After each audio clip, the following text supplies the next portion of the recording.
पुण्यामध्ये आजचा दिवस प्रचंड राजकीय धामधुमीचा असणार आहे। संपूर्ण महाराष्ट्राचं लक्ष लागून असलेल्या बारामती लोकसभा मतदारसंघातले प्रमुख उमेदवार म्हणजे सुप्रिया सुळे आणि सुनेत्रा पवार हे आपले उमेदवारी अर्ज भरणार आहेत। तर पुण्यातल्या काउन्सिल हॉलमधल्या निवडणूक निर्णय अधिकारी कार्यालयामध्ये दोघींचे अर्ज आज दाखल करण्यात येतील।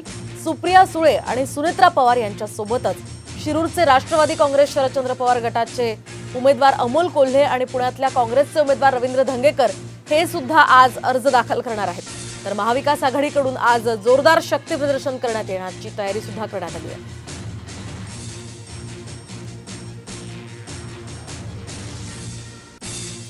आपण पाहतोय सुनेत्रा पवार आणि सुप्रिया सुळे या दोन्ही आज आपला उमेदवारी अर्ज दाखल करणार आहेत आणि दोन्ही आघाड्यांकडून आज खरं तर जोरदार शक्ती प्रदर्शन केलं जाईल। यासोबतच खासदार अमोल कोल्हे हे सुद्धा आपला उमेदवारी अर्ज आज दाखल करणार आहेत।